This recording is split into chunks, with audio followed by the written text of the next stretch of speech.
How's it going, Cake Eaters? It's Producer Guy Film. We are back with some more NHL 17 content. Really quick, be sure to crush that like and subscribe button. We're getting closer to 3,500, which means a Young Stars edition for one of you. We hit 4K by NHL 18 launch. That means a t-shirt to Young Stars. We hit 5K by NHL 18 launch. That means 2 copies of NHL 18 Young Stars Edition given out to you. I love you all. You guys are excellent. You guys are amazing. Seriously. Shout out to the Disc crew and shout out to everyone in the Discord right now. Be sure to join it. Link is down below. And because you guys are so awesome, I just got back from a bachelor party. I have 1 beer left in my cooler. I'm going to crack it right now. Cheers. Oh, nice. Let me take... Oh, there we go. Hold on.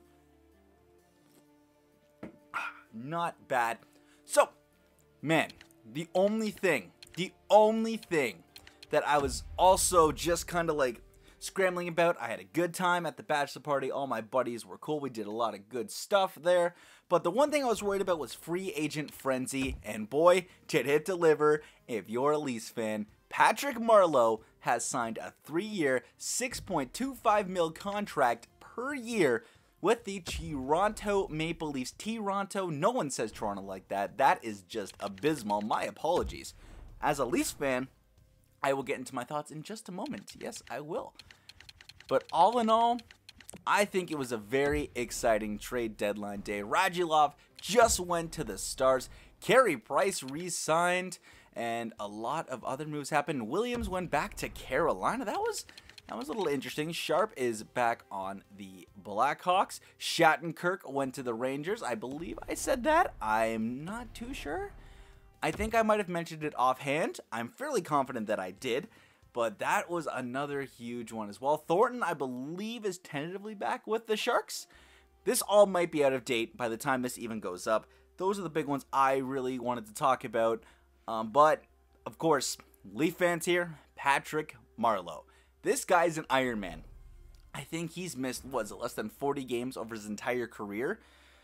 The guy is honestly an Iron Man. Let's see the lines right now with him in it as we speak. So, yeah, sure, whatever. JVR, Matthews, Marner, Nylander, Kadri, Marleau, Lupul, Bozak, Komarov, Fair, Dominic Moore, another free agent signing yesterday. Was it a 1-year deal? I don't quite remember.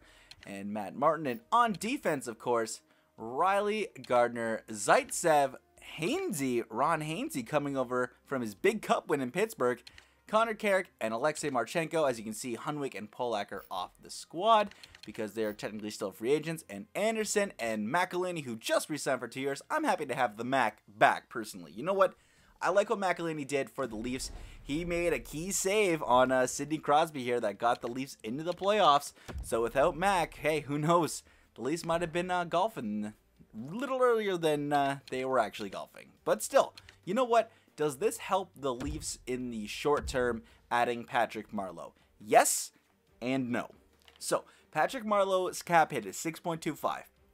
This now creates a little bit of a logjam in terms of cap for the Leafs. If you go to Cap Friendly, you can see that they're currently $2 million over. Don't fret, Leaf fans. Don't fret. Because LTIR still isn't in effect yet, and you're allowed to be, 10%, 5% above the cap for the summer. So, they have a lot of room for flexibility.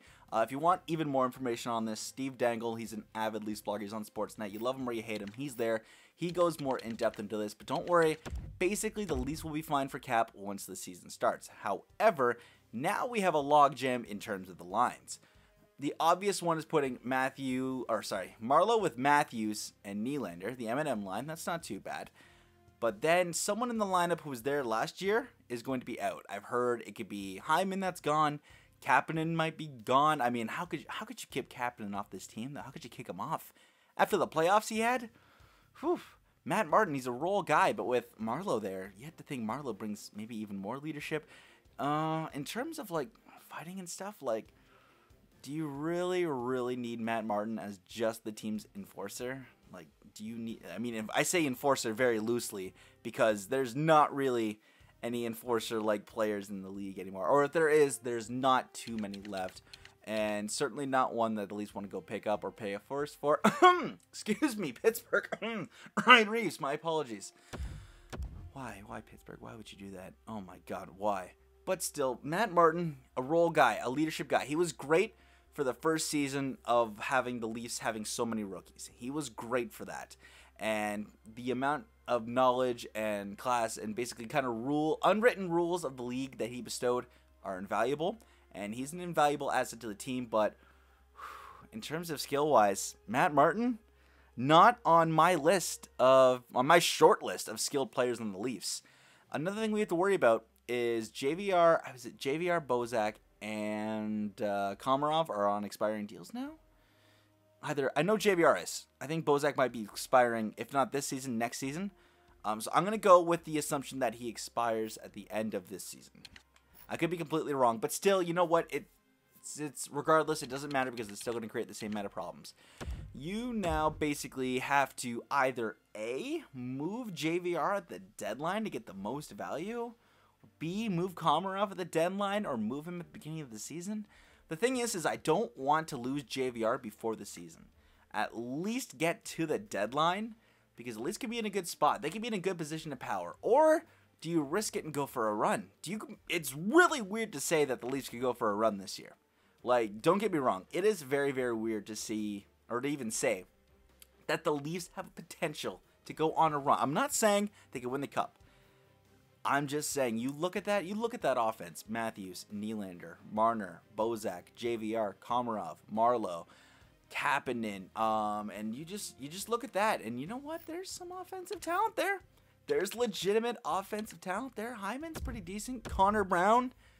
And on defense, it's a little weak. You have Riley and Gardner. Hainsey's now there. You have Connor Carrick. He could grow into someone pretty decent. He's shown flashes of brilliance and flashes of not brilliance. Same with Jake Gardner. Jake Gardner can be the best player on the ice some nights. He can be one of the best. Oh my God, Jake Gardner, the best player on the ice. No. Let's back it up. Jake Gardner can be one of the best players on the ice. But there's just sometimes he just loses his head and just gives it away or puts the puck into his own net, you know. And the last 2 games of the season when you're trying to clinch a playoff spot. Thank you, Jacob. Appreciate it. So there's just a little bit of issue on defense. Travis Dermott is ready. Travis Dermott is definitely ready. Shoutouts to my buddy Ryan. Him and I have been talking about this. Travis Dermott looks ready. I've never seen a kid more hungry than Travis Dermott. Like, after the Marlies game I went to, he was a cool enough guy. He signed my hat. He signed my buddy's program. But that kid was doing stairs. Like, this guy wants to be in the league. He wants to be there so bad. Give this kid a shot. I think he's ready. Was he drafted in the 2nd round of 2015? He's ready, man. Travis Dermott is ready for the NHL. He'll be okay. And Liljegren, maybe in 2 years, maybe 3 years, 3 years max, 2 years, will be ready for the NHL. I don't know if he's going to be a Riley case. He had mono this entire year. He wasn't bored. If he maybe puts up decent numbers this year, then maybe he cracks the squad. Not this year, next year. I don't know. I don't think he's ready for the team this year. Maybe next year is a pipe dream. Look at their record, though. 46, 23, and 10. Not bad. Wow. They went on quite the run. Really? That's a nice little run you went on, Toronto. As a Leafs fan, I'd be happy with that. 2nd in the division. We only lost out by a point. That's not bad. Austin Matthews with 82 points. Look at that. 80 for Marner, 78 for Van Riemsdyk, 63 for Nylander, 61 for Riley, 56 for Kadri, Marleau 52, Bozak with 36, Zaitsev 33, Komarov 31. All right, not bad. I don't know if Eric Ferris a free agent. I might have forgotten about that, but looks like he didn't have too much of an effect. That's okay. Ron Hainsey, 6 points. Had a boy, Ron. Way to be, buddy. Quickly check the goalies. So Freddie with 2.43. McElhinney, 4.29. That's not good. That is not good. 8.64 save percentage and 9.21. That is not good.